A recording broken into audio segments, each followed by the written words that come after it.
Aos 50 anos, Sérgio Conceição quebra finalmente o silêncio. Um homem conhecido pela fúria à beira do relvado, pela intensidade quase brutal e pela incapacidade de fingir calma, decide, pela primeira vez, olhar para trás e nomear aqueles que mais o marcaram, negativamente. 5 nomes, 5 histórias reais, 5 feridas que nunca cicatrizaram completamente. Durante décadas, Sérgio construiu a imagem de guerreiro inabalável, alguém que nunca recua e nunca pede desculpa. Mas, por trás dessa postura, existe uma sucessão de conflitos, humilhações silenciosas e confrontos que moldaram a sua personalidade. Por que revelar tudo agora? O que aconteceu nos bastidores para que ele decidisse expor estas rivalidades neste momento da vida? E quem são realmente estas pessoas que despertaram o pior e o melhor de Sérgio Conceição? Agora, a verdade vem à tona. E começamos com o número 5. Número 5. Jorge Jesus. A relação entre Sérgio Conceição e Jorge Jesus nunca foi apenas profissional. Desde o primeiro confronto direto, ficou claro que ali existia algo mais profundo do que uma simples divergência tática. 2 homens intensos, 2 egos fortes, 2 formas opostas de exercer liderança. Jorge Jesus sempre foi o treinador da palavra afiada, da provocação pública, da frase que ecoa na imprensa. Sérgio, pelo contrário, construiu-se no silêncio tenso, no olhar duro e na reação imediata. O estopim surgiu quando Sérgio ainda procurava afirmar-se como treinador principal. Em conferências de imprensa, Jesus falava de treinadores que confundem garra com desorganização. Nunca citava nomes, nunca precisava. Nos bastidores, todos sabiam a quem se referia. Sérgio sentiu-se exposto, diminuído, colocado num patamar inferior. E para alguém com o seu temperamento, isso não era esquecido. O confronto mais tenso aconteceu num jogo decisivo do campeonato. As câmaras captaram trocas de palavras agressivas na zona técnica, olhares carregados de desprezo e gestos que dispensavam tradução. Testemunhas afirmam que, no túnel, a tensão foi ainda maior. Gritos, insultos. Um ambiente que obrigou a intervenção de seguranças para evitar algo irreversível. Nenhum dos dois falou publicamente sobre o que foi dito ali. Mas quem estava presente garante, foi pessoal. Para Sérgio, Jorge Jesus representava tudo aquilo que detestava no futebol moderno. A teatralidade excessiva, a necessidade constante de se colocar acima do jogo, o prazer em provocar. Em privado, Sérgio teria dito que há treinadores que ganham jogos, mas perdem respeito. A frase correu rapidamente pelos corredores do futebol português. O conflito nunca foi resolvido. Nunca houve reconciliação. Apenas um silêncio pesado, carregado de ressentimento. Hoje, ao recordar esse nome, Sérgio não levanta a voz. Não precisa. Basta lhe dizer que foi uma das relações mais desgastantes da sua carreira. E isso, vindo dele, diz tudo. Número 4. Ricardo Quaresma. O conflito entre Sérgio Conceição e Ricardo Quaresma não nasceu de um único episódio. Foi uma tensão construída lentamente, alimentada por visões opostas sobre o futebol e, sobretudo, sobre disciplina. Quaresma sempre foi o símbolo do talento puro, da criatividade sem correntes, do improviso que desafia qualquer sistema. Sérgio, por outro lado, acreditava que o coletivo está acima de qualquer gênio individual. Desde os primeiros contactos, ficou claro que os dois falavam línguas diferentes. Durante passagens pela seleção nacional, a relação já era marcada por atritos. Em treinos fechados, testemunhas recordam momentos em que Sérgio exigia intensidade defensiva, enquanto Quaresma respondia com gestos de desagrado. Não eram discussões longas, mas pequenos choques constantes, como faíscas que anunciam um incêndio maior. Para Sérgio, cada jogada individual sem retorno defensivo era uma afronta.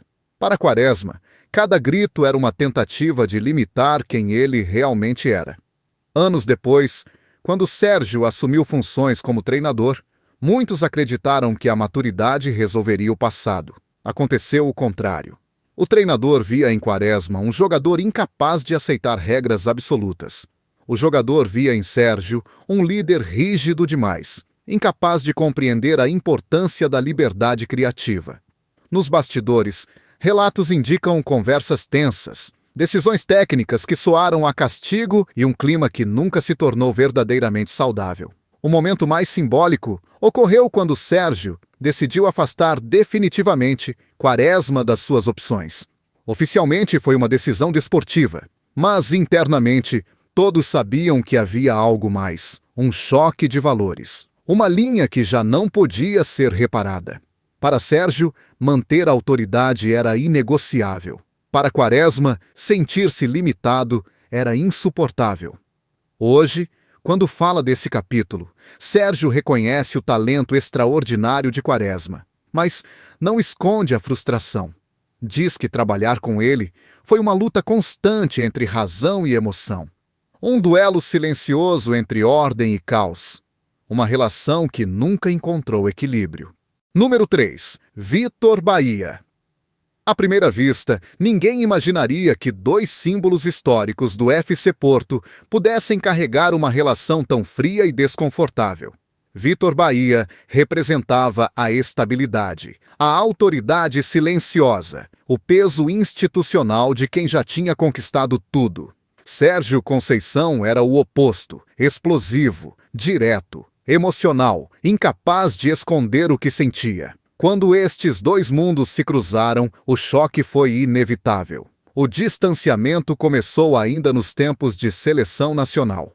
Bahia era visto como um líder natural, respeitado pelo currículo e pela experiência. Sérgio, apesar de mais jovem, não aceitava hierarquias impostas apenas pelo passado. Em treinos e reuniões internas, relatos falam de momentos tensos, olhares prolongados e silêncios que diziam mais do que palavras. Bahia liderava pelo estatuto. Sérgio liderava pelo confronto. Nenhum dos dois cedia. Mas foi anos mais tarde, já nos bastidores do FC Porto, que a relação atingiu o ponto crítico. Com Bahia em funções diretivas e Sérgio como treinador principal, as divergências tornaram-se estruturais. Decisões sobre jogadores, metodologia de trabalho e gestão do balneário eram constantemente motivo de fricção. Testemunhas falam de reuniões longas, carregadas de tensão, onde poucas palavras eram trocadas, mas tudo ficava implícito. Sérgio não tolerava interferências. Bahia não aceitava ser ignorado. O episódio mais marcante ocorreu quando uma decisão técnica de Sérgio foi publicamente questionada por alguém ligado à estrutura. Embora nunca confirmado oficialmente, dentro do clube acreditava-se que a origem da discordância vinha de Bahia. A partir daí, a relação esfriou de vez. Não houve confrontos públicos, nem escândalos mediáticos. Apenas um afastamento calculado, quase cirúrgico. Para Sérgio, Bahia passou a simbolizar aquilo que mais o incomodava: o peso da instituição a limitar a autonomia do treinador. Para Bahia, Sérgio era imprevisível demais, intenso demais, difícil de controlar. Dois líderes, duas visões, um espaço pequeno demais para ambos coexistirem. Hoje, quando o nome de Vítor Bahia surge, Sérgio limita-se a reconhecer o passado glorioso. Mas o tom muda, a emoção desaparece, e fica claro que certas relações, mesmo sem gritos ou escândalos, podem deixar marcas profundas. Número 2. João Pinto. Entre Sérgio Conceição e João Pinto, existiu uma tensão que poucos fora do balneário conseguiram perceber por completo. Ambos eram líderes, ambos intensos, ambos incapazes de fingir quando algo os incomodava. O problema é que lideravam de formas diferentes. João Pinto carregava o estatuto, a experiência e a influência natural de quem já tinha provado tudo no futebol português. Sérgio trazia a fome, a agressividade competitiva e a convicção de que o respeito não se herda, conquista-se todos os dias. O primeiro grande atrito aconteceu num estágio da seleção nacional, numa fase em que o grupo já vivia sob enorme pressão. Durante um treino fechado, João Pinto chamou a atenção de Sérgio por uma movimentação defensiva mal executada. Não foi um pedido, foi uma ordem dita em tom firme. Sérgio reagiu de imediato. Disse que não aceitava ser tratado como subordinado, muito menos em público. O treino parou. O silêncio caiu. Testemunhas recordam que o ambiente ficou irrespirável durante minutos. A partir desse momento, a relação nunca mais foi genuína. Dentro de campo, mantinham profissionalismo. Fora dele, a distância crescia. João Pinto sentia que Sérgio desafiava constantemente a hierarquia do grupo.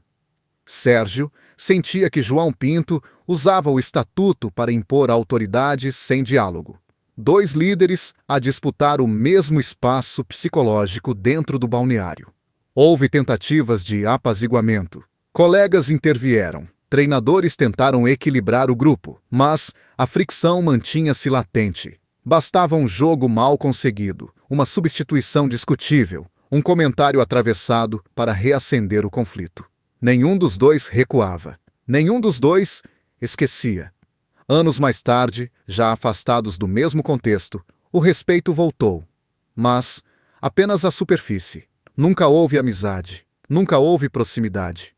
Apenas um acordo silencioso de distância. Para Sérgio, João Pinto representou uma das experiências mais desgastantes da sua carreira. Não pela falta de qualidade, mas pela luta constante por espaço, voz e liderança. Hoje, ao recordar esse nome, Sérgio admite que foi um dos conflitos mais duros que viveu. Porque, quando dois líderes colidem, não há vencedores, apenas cicatrizes. Número 1. Pepe Guardiola. Nenhum nome provocou tanta irritação silenciosa em Sérgio Conceição como Pepe Guardiola. Para o público, tudo parecia apenas um duelo de estilos. Intensidade contra posse, emoção contra controlo, futebol visceral contra futebol cerebral. Mas, para Sérgio, aquilo nunca foi apenas tático. Foi pessoal, muito pessoal. O ponto de ruptura aconteceu nos confrontos europeus. Quando o Porto enfrentou o Manchester City, Sérgio preparou a equipa como uma batalha de sobrevivência, convencido de que a intensidade poderia equilibrar a diferença de recursos.